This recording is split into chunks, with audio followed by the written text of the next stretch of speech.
창세기 12장 1절부터 6절 말씀입니다. 여호와께서 아브라함에게 이르시되 너는 너의 고향과 친척과 아버지의 집을 떠나 내가 내게 보여줄 땅으로 가라. 내가 너로 큰 민족을 이루고 내게 복을 주어 내 이름을 창대하게 하리니 너는 복이 될지라. 너를 축복하는 자에게는 내가 복을 내리고 너를 저주하는 자에게는 내가 저주하리니 땅의 모든 족속이 너로 말미암아 복을 얻을 것이라 하신지라.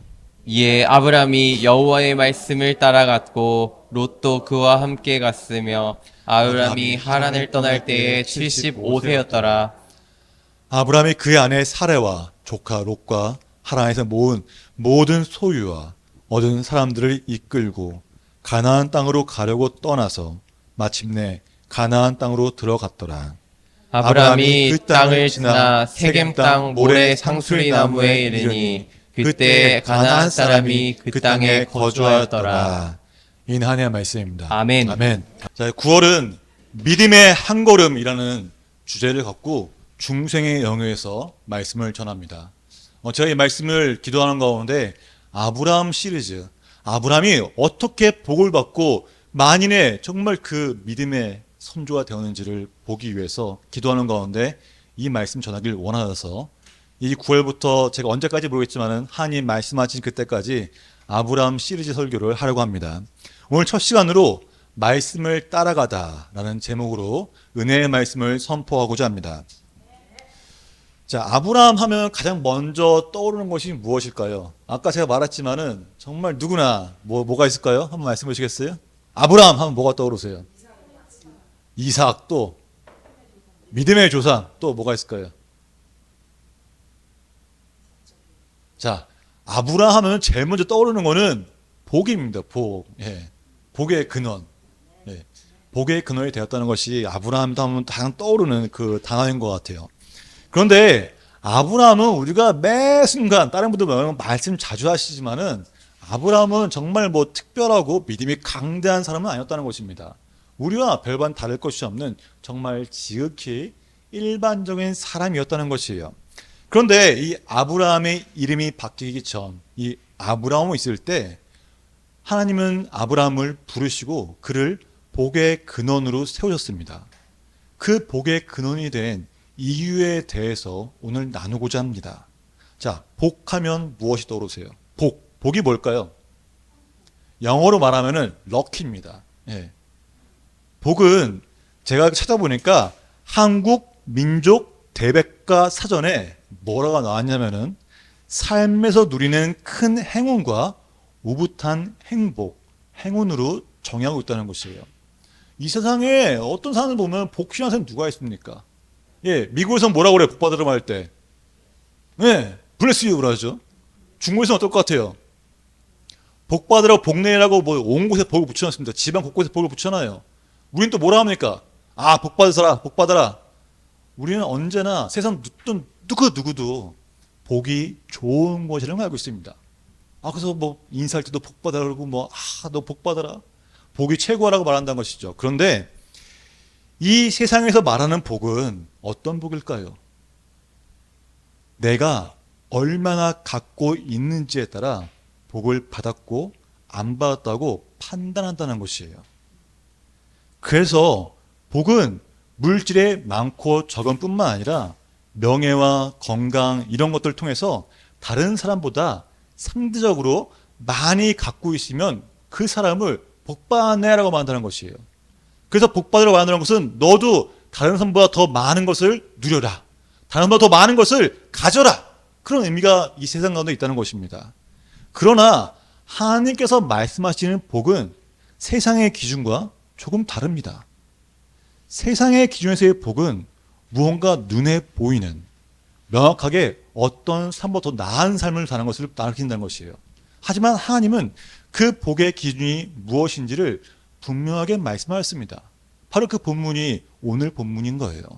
복의 기준이 무엇인지, 복이 어떻게 우리에게 나타나는지를 보여준다는 것입니다.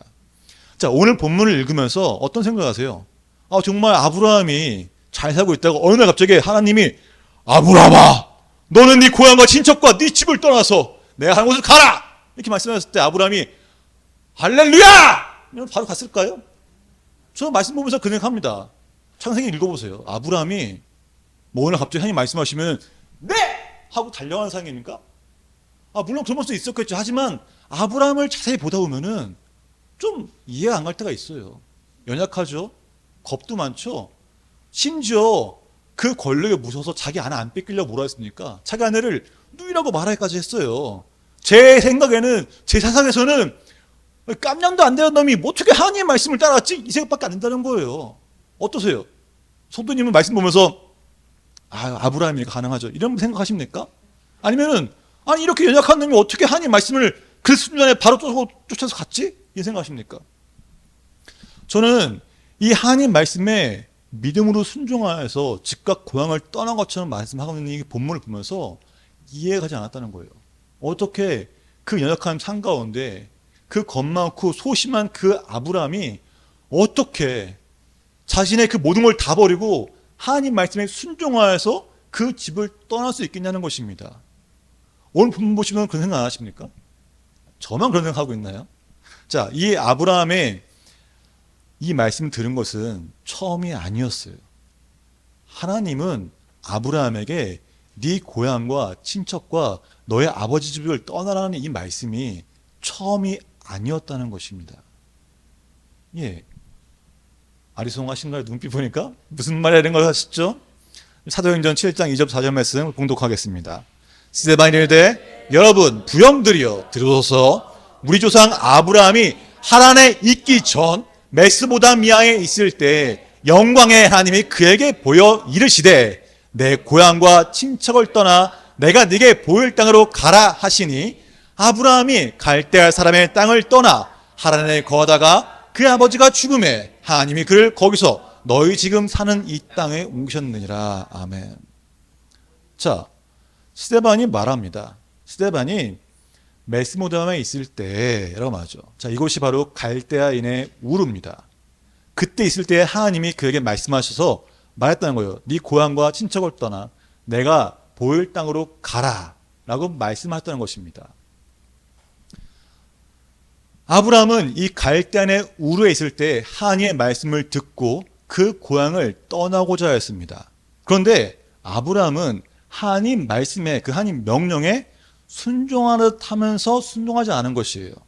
자, 우리는 이런 거를 세상의 말로 또 우리 교회에서는 반만 순종했다 말하는데 사실 그렇지 않습니다. 순종은 완전히 하느냐 안 하느냐 그것입니다. 99.5% 순종했다 해서 그 순종이 아니에요. 100% 순종에 순종한 것입니다. 자, 결론적으로 이 아브라함은 하나님 말씀에 순종하지 않았습니다. 왜냐하면 아버지와 조카 룻을 데리고 우르로 떠났기 때문이에요.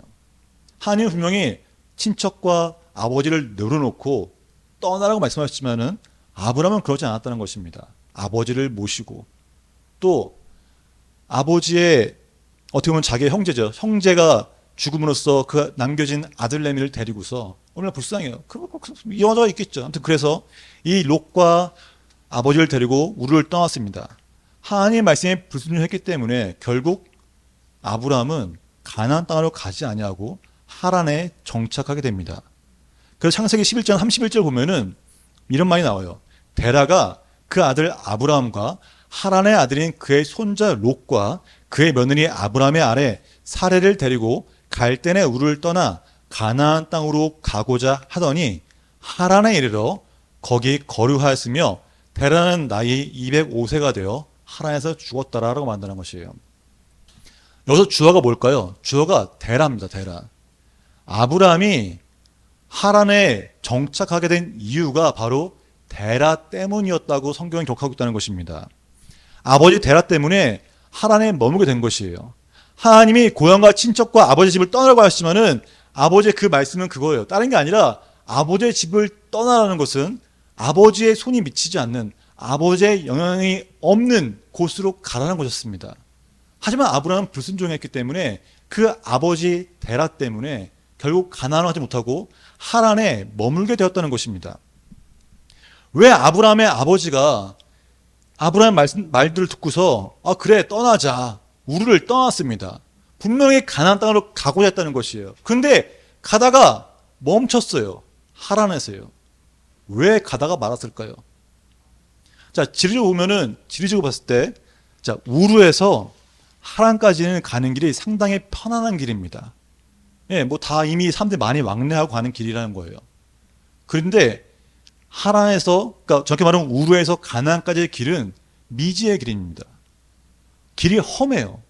앞이 어떻게 될지 알 수 없는 길이었습니다. 그래서 데라는 그 길도 길이지만은 무엇보다 우르와 하란은 아주 비슷한 도시였기 때문에 데라는 그곳에 남아있길 바랬던 것입니다. 자, 우리가 좀 착각하는 게 있는데, 자, 젖과 꿀이 흐르는 약속의 땅이 어딥니까? 예, 그래서 가나안이 우리는 마치 최고의 땅이라고 생각하죠, 그죠? 근데 사실 이 우르, 갈대안의 우르가 정말 중요한, 역사적으로 중요한 도시입니다. 왜냐하면은 그 당시에 우르는 유프라테스 강과 티그리스 강을 끼고 있는 바벨론 문명의 그 시발점입니다. 문명이 집어쳤던 것이에요. 뿐만 아니라 역사적으로 최초의 도시 국가입니다. 자, 우리가 세상 사람 많을 때 법전을 뭐 가장 초창기의 법전이 한문의 법전이라고 말하는데 그것보다 300년 전에 앞서 법전을 만든 곳이 이 우르 땅이라는 것입니다. 우르는 다른 것보다 정말 그 우르에 사는 거주민들이 뭐 그냥 뭐 이런 사람들이 아니에요. 다 호화스러운 2층 집에 살고 있었어요. 예, 먹을 거 풍부하고요. 경제 너무나 풍성하고요. 문명도 발달된 곳입니다. 최고의 도시였다는 것이에요. 그 도시에서 정치적이나 문화적으로 매우 발달된 그 수메르 왕국의 수도가 바로 우르였다는 것입니다. 자, 우르는 아까 말했지만은 가나안보다 훨씬 좋은 곳이에요. 문명적으로나 정치적으로나 경제적으로나 군사적으로나 모든 것이 다 완등한 정치라는 것입니다. 그런데 하나님이 그것을 떠나간 이유는 다른 게 아니에요. 그 우르가 바로 우상 숭배의 도시였기 때문입니다. 근데 하란도 마찬가지라는 거예요. 우르와 비슷한 환경에 풍성한 도시였고요. 뭔가 누리기 편한 곳이었습니다. 세상적으로 살기 좋은 곳이라는 곳입니다. 그러나 그 하란도 우상 숭배의 도시예요. 우르와 똑같이 달의 신을 모시며 그 다신교 안에서 우상을 숭배한 도시가 바로 우르와 하란이었다는 것입니다. 하나님이 말씀하셨을 때 데라는 그곳을 떠나지 않았어요. 왜 떠나지 않았을까요? 좋으니까 그랬겠죠. 하지만 보다 근본적으로 말하면은 이 아브라함의 아버지 데라는 풍족함을 누리는 것보다 자신이 섬기던 신이 있었기 때문이에요. 그 신이 바로 달신을 말하는 겁니다. 우르에서 섬기던 그 신, 하란에 똑같이 있는 그 신을 섬기고자 그 땅을 벗어나지 못했던 것입니다. 여호수아 24장 2절 기록되기를 여호수아가 모든 백성에게 이르되 이스라엘의 하나님 여호와께서 이같이 말씀하시기를 옛적에 너희의 조상들 곧 아브라함의 아버지 나홀의 아버지 데라가 강 저쪽에 거주하여 다른 신들을 섬겼으나 라고 한다는 것이죠. 데라는 하나님을 믿는 자가 아니라 우상을 숭배하는 자, 달의 신을 믿는 자였습니다. 그렇기 때문에 풍족하고 편안하며 우상 숭배 도시인 하란을 떠나고 싶지 않았던 것입니다. 자, 이 데라의 이름 뜻이 영기하다, 지체하다예요. 재밌지 않나요? 아브라함이 하나님 말씀 순종하여서 나가고자 했지만은 결국 불순종하여 아버지 때문에 하란에 머물렀던 것처럼 그 데라의 이름이 영기하다, 지체하다라는 것입니다. 이걸 보면은 아브라함은 참 강단이 없는 사람을 느끼게 돼요. 그곳에서 정말 하나님 말씀대로 갔으면 모였지만 가지 않았어요. 여전히 아버지 영향 가운데 있다는 것이죠. 근데 생각해보면은 아브라함이 애가 아니거든요. 성인입니다. 근데도 불구하고 떠나지 않았다는 것은 자신도 그 땅이 좋았다는 것입니다. 그곳의 풍족함이 좋았다는 것이겠죠. 그렇게 하란에 머물던 아브라함이 이렇게 하나님 말씀 순종하게 된 것은 제가 말씀 준비하면서 느끼는 거지만은 진짜 아브라함이 하나님 말씀 순종하여 가지 못하고 그 하란에서 머물면서 잘 살고 있다가 그 아버지 데라가 죽었을 때 하나님은 다시 아브라함에게 나타나 말씀하신 것이에요. 내가 약속한 그 땅으로 가라고. 아브라함은 그 말씀을 듣고서 그때서야 자신의 영향을 주던 그 아버지가 죽었을 때 비로소 그 땅을 떠날 수 있다는 것입니다. 우리는 어떻습니까? 저 그 말씀 묵상하면서 많은 생각하게 됐어요. 내가 사랑하고 내 아버지이기 때문에 아버지가 우상을 섬기고 있잖아요. 근데 그 우상의 영향이 나에게 분명히 있다는 것입니다. 집안 곳곳에 분명히 있어요. 하지만 아브라함은 하나님의 말씀을 들었어요. 가라고 말씀하셨어요. 근데 그 상황에서 아버지를 내치고서 갈 수 있을까요? 저는 그렇게 못할 거라고 생각합니다. 저도 그럴 것 같아요. 아무리 부모님이 신앙이 없다 할지라도 그 아버지 집을 확 떠나서 간다는 거는 참 어려운 일 같아요. 그래서 하나님은 기다리시고 인내하며 참았던 것 같습니다. 그래서 아버지가 죽었을 때 그제서 다시 말씀하시고 나타나는 거예요. 이 성경학자들은 그 아브라함이 하나님에 머물던 기간을 5년에서 15년을 보고 있습니다. 어찌되었든 그 짧은 시간이든 긴 시간이든 지내면서 그가 하나님을 약속을 잊었든 뭐했든 어쩌는 건지 알 수 없지만 하나님은 다시 아브라함에게 말씀하시고 그 복의 자리로 초대하셨다는 것입니다. 오늘 본문은 하나님의 약속, 아브라함이 그 하나님의 약속 가운데 있을 수 있도록 그 복의 자리로 초대하는 본문입니다. 아브라함에게 있어 오늘 말씀은 정말 엄청난 축복이에요. 하나님께서는 자녀가 없던 그 아브라함에게 큰 민족을 이룰 것을 말씀하시고 복 주시고 이름을 빛나게 해주실 것을 말씀하십니다. 아브라함이 복의 근원이 될 거로 약속하신 말씀이 오늘 말씀인 겁니다. 그런데 이 말씀 듣고서 우리는 그 말씀 보고 어떤 생각하세요? 솔직히 말할까요? 만약 하나님이 우리 성도들에게 당신은 정말 너는 복이야. 너는 다 될 거야. 너는 앞으로 이렇게 될 거야. 너는 정말 축복된 존재야라고 말씀하실 때 우리는 다들 아멘! 이라고 말합니다. 그걸 바라요. 하지만 교회 밖을 나가는 순간 세상과 부딪히는 순간 아무것도 이루어진 게 없는데 당황한다는 거예요. 저라고 안 그럴까요? 저요? 아침마다 기도합니다. 솔직히 제가 기도하는 중에 제 딸내미 둘을 위해 기도해요. 아토피 낫게 해주세요 하나님. 낫게 믿습니다. 선포하고 막 기도합니다. 보혈의 능력을 바랍니다. 근데 어때요? 안 났어요 아직까지요. 그럼 우리는 그 가운데 하나님 안 계신가? 하나님 말씀하셨는데 복주님 말씀하셨는데라고 포기한다는 것이에요. 근데 그 말을 다시 말하면은 우리는 하나님 우리에게 복 주시는 분이라고 하나님 우리에게 복 주셔서 말씀하실 때 하나님 그럼 나에게 증거를 보여주세요 하나님. 나에게 이런 증거만 보여주신다면 내가 하나님 말씀에 순종하겠다고 생각한다는 것입니다. 우리는 증거를 바라요. 뭔가 어떤 역사적인 기적 같은 일이 나에게 일어나서 하나님 정말 말씀하신 것이 이루어질 거라는 것을 나중에 알게 해달라고 그 증거를 바란다는 것입니다. 그런데 아브라함은 지금 이 말씀 들었을 때 하나님의 그 축복의 말씀 들었을 때 아무것도 이루어지지 않았어요. 하지만 아브라함은 하나님의 말씀을 따라 그곳을 떠났을 때 복의 근원이 되었다는 것입니다. 아브라함은 아무 증거 없는 그 상황 가운데 여호와 하나님의 말씀을 따라한 것이에요. 이것이 바로 믿음입니다. 보이지 않고 말도 안 되는 것 같지만 하나님의 말씀을 따라가는 것입니다. 내가 익숙한 이 세상의 기준을 따르는 것이 아니라 하나님의 기준을 따르겠다는 것입니다. 아브라함은 그 하나님의 말씀을 따라 그곳을 떠났을 때 복이 되었습니다. 떠난다는 것은 하나님의 말씀을 따른다는 것이에요. 그래서 아브라함이 복을 믿음으로 취한 것입니다. 또한 2절 보면은 너는 복이 될 것이다 라고 약속하신다는 거예요. 아브라함이 복의 기준이 되는 것입니다. 그 3절부터 아브라함 너를 축복하는 자에게 내가 복 줄 것이고 너를 저주하는 자를 저주할 것을 말한 것은 아브라함이 복의 기준이기 때문인 거예요. 이 말은 세상이 우리를 저주하고 축복할지라도 우리의 정체성이 바뀌지 않는다는 것입니다. 세상 누가 뭔가 말할지라도 우리는 그 영향을 받지 않는다는 거. 왜요? 우리는 하나님이 부르셨잖아요. 하나님이 부린 복된 존재이기 때문입니다. 그런데 우리는 하나님의 말씀보다 다른 사람이 나를 평가하다 던져버린 그 말, 다른 사람이 나에게 들은 저주의 말을 더 묵상한다는 거예요. 하나님의 그 복된 말씀을 믿고서 하나님이 아니라 누가 나를 손가락질을 맞다는 그 저주의 말을 그 가운데 빠져가지고 허우적거리는 게 우리라는 것입니다. 다른 사람의 평가 기준에 나를 맞추면서 내가 이걸 못했나? 내가 잘못했나라고 생각하면 까지면서 점점 우울해지는 게 바로 우리라는 거였습니다. 왜 다른 사람 영향을 받습니까? 영향을 받아서는 안 되는 거예요. 하나님 우리를 복으로 부셨기 때문이죠.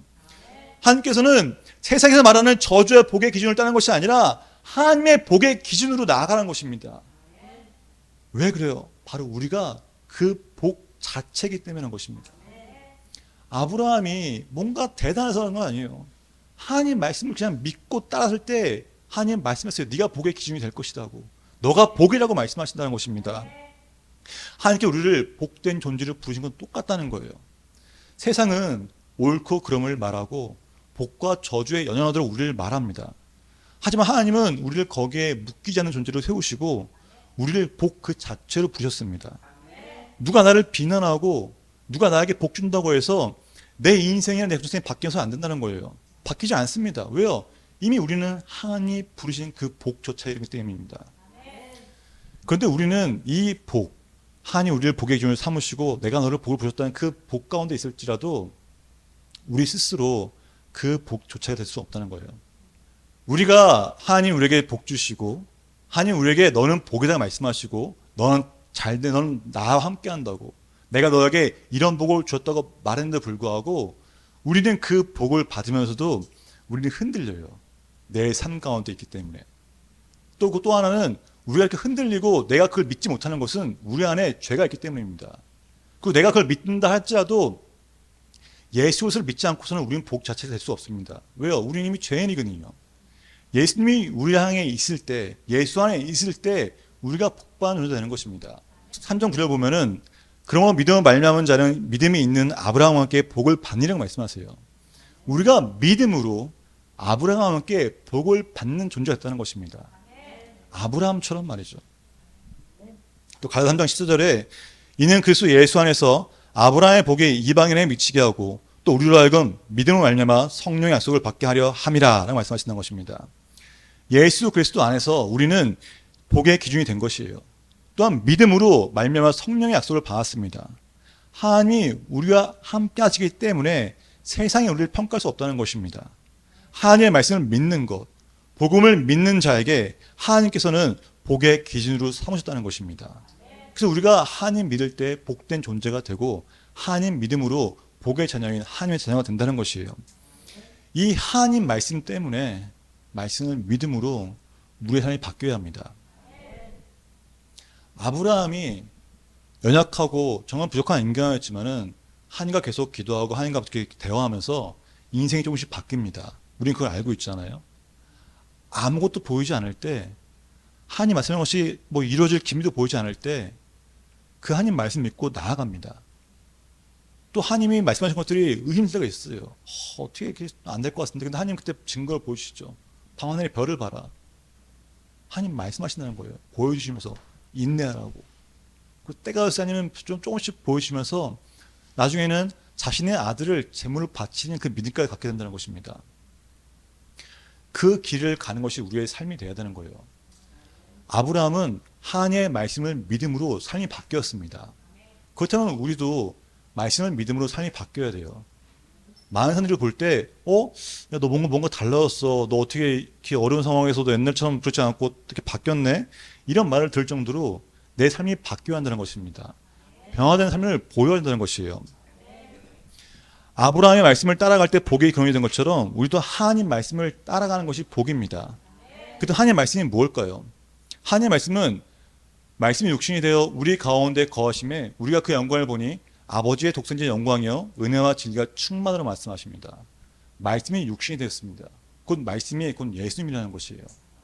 다른 말로 하면은 우리가 예수 그리스도 안에서 예수와 함께하고 예수님을 믿을 때 하나님 주신 그 복을 취하게 됐다는 것입니다. 말씀이 곧 예수 그리스도예요. 예수 그리스도를 믿고 영접하는 자가 복의 근원이 됩니다. 그래서 복음이 좋은 것이에요. 복음, 그 예수 그리스도를 영접하고 믿음으로써 하나님의 복이 나에게 오는 것입니다. 그래서 우리는 예수 그리스도를 믿어서 복을 취해야 합니다. 말씀을 따르는 자가 삶이 변화되고 그 삶으로 복음을 전하는 것이 우리에게 하나님이 원하시는 그 바입니다. 아브라함을 통해서 온 땅의 민족이 복을 받게 됐다고 말씀하잖아요. 우리도 우리의 삶을 통해서 하나님의 살아계심과 그 복음이 흘러가야 되는 것이에요. 우리를 통해 복이 흘러가게 되어 있습니다. 그래서 우리가 복의 기준이라는 것입니다. 그래서 우리는 무엇보다 어떤 상황이 될지라도 지금 내 상황을 보는 것이 아니라 하나님의 말씀을 믿어서 담대하게 나아간다는 것이에요. 지금 내가 익숙한 이 세상, 내가 갖고 싶어하는 그 세상은 나를 계속 올가맵니다. 세상의 기준을 따르게 되고 세상에서 이런 기준에 따라야지만 네가 복을 받는 걸 말씀해요. 하지만 그 세상의 기준은 잘못된 기준이라는 겁니다. 하나님의 기준은 네가 복을 받고 안 받고 그 차이는 바로 하나님의 말씀을 따르냐 안 따르냐는 거예요. 세상에서 말하는 그 기준의 그 모든 복들은 그냥 따르는 것밖에 안 됩니다. 오직 하나님 안에 있을 때, 예수 그리스도 안에 있을 때 우리에게 평안이 있고 그 복이 찾아오는 것입니다. 여러분, 정말 제가 간절히 바랍니다. 아브라함처럼 우리는 분명히 연약하고 부족한 사람이에요. 그리고 하나님 말씀하셨을 때 순종한 것도 힘들고요. 아, 정말 이것을 내가 맞나? 의심될 때도 있어요. 아브라함도 그랬잖아요. 때로는 두렵고 때로는 하나님 앞에 숨고 싶기도 하고, 하나님이 복 주신다고 말씀하시면은 세상을 떠나라고 말씀할 때 우리는 시험에 듭니다. 왜 시험에 안 들겠어요? 내가 이렇게 많이 누른 거 있는데.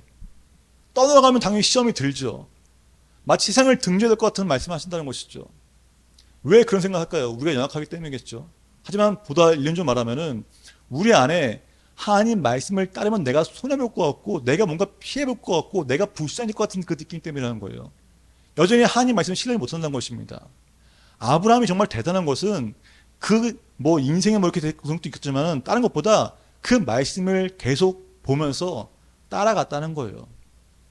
그 하란부터 가나안까지도 수십 킬로의 그 수백 킬로의 길을 믿음 하나로 나갔다는 것입니다. 그 더 놀라운 것은 하나님이 약속한 그 가나안 땅에 도착했어요. 근데 그 땅에 가나안 족속이 이미 있었다는 것입니다. 그곳에서도 아브라함은 뭐 땅이 있었나요? 땅 하나 없어요. 자기 아내가 죽었을 때 겨우 가서 그 땅 조그맣게 산 게 답니다. 그 동물산 게 다라는 거예요. 근데 아브라함은 믿음의 조상이 되었고 복의 근원이 되었다는 것이에요. 우리 삶이 어떤 삶인지 저는 알 수 없습니다. 하지만 그 어떤 삶의 가운데 있을지라도 하나님의 말씀을 따라가면은 그 따라가는 가운데 하나님이 내가 정말 복된 존재라는 걸 다 알게 하신다는 것입니다. 왜요? 우리는 예수 그리스도를 영접함으로 예수를 믿음으로 이미 우리는 하나님의 자녀가 되었고 하나님의 복이 되었기 때문이라는 것이에요. 복의 기준을 바꿉시다. 바로 내가 복입니다. 내가 복입니다. 한번 외쳐볼까요? 내가 복입니다. 그 복은 하나님의 말씀을 따르는 자에게 하나님이 주시는 것입니다. 세상의 기준이 아니라 하나님의 기준에 맞춰서 하나님 말씀만 끝까지 붙잡고 그 말씀이 바로 예수 그리스도와 동행하는 삶이 우리를 행복하고 평안한 삶을 이끈다는 것입니다. 그리고 또한 정말 전도는 우리가 나가서 예수님 외치는 게 아니라 우리의 삶을 보여주는 거예요. 야, 나 이렇게 했는데 내 삶이 바뀌는 거예요. 얼굴이 바뀌고 표정이 바뀌는 거예요. 사람들이 와서 너 오늘 피곤해 보이는데? 근데 너 좋은 일 있어? 왜 이렇게 평안해 보인다? 이런 말이 듣더라는 거예요. 내가 지금 상황이 이럴지라도 남들이 볼 때는 너 뭔가 달라졌어. 뭔가 새로워 보여. 이유가 뭐니? 또 그들에서 어떤 상황에서 담대하게 나아갈 때 우리의 삶을 통해서 사람들은 물어본다는 겁니다. 너 무슨 일이 있는데? 너 어떻게 이렇게 변했어? 너 어떻게 이렇게 평안할 수 있어? 라고 물어볼 때 그때 우리는 우리의 삶을 통해 복음을 전할 수 있어야 합니다. 예수 그리스도를 전하는 삶이 복된 삶입니다. 잊지 마십시오. 우리가 가는 길이 분명히 순탄하지 않습니다. 좁은 길입니다. 정말 좁고 좁은 길이에요. 험난합니다. 하지만 말씀을 따라 그 가는 길이 진짜 평안의 길이고 진짜 복된 길이라는 걸 잊지 맙시다. 아멘. 찬양으로 나아가겠습니다. 하나님께서 우리에게 말씀하십니다. 너의 그 익숙한 곳을 떠나라고. 우리의 모든 과거, 믿음으로 살지 못하게 하는 세상의 모든 것부터 떠나라고 말씀하십니다. 떠나지 않고서는 하나님의 복을 받을 수 없습니다. 세상을 떠나서 온전히 하나님의 말씀을 따라야 합니다. 아브라함이 그 하나님의 말씀을 따라갈 때 복의 근원이 된 것처럼 하나님의 말씀을 따르는 것이 복입니다. 네. 아버지 하나님, 우리가 하나님의 말씀을 따르겠습니다. 아멘. 하나님의 따르는 것이 아니라 오직 하나님의 말씀을 따름으로 말씀을 믿어 복을 취하겠습니다. 아멘. 예수를 믿음으로 복을 취하겠습니다. 아멘. 나는 복의 존재합니다. 아멘. 내 존재입니다. 아멘. 내가 지금 복을 믿음으로 취하게 하소서. 네. 주님, 내가 복을 취하겠습니다. 믿음으로, 예수는 믿음으로 복을 취하겠다고 아멘. 그 시험으로 취하겠습니다. 주여.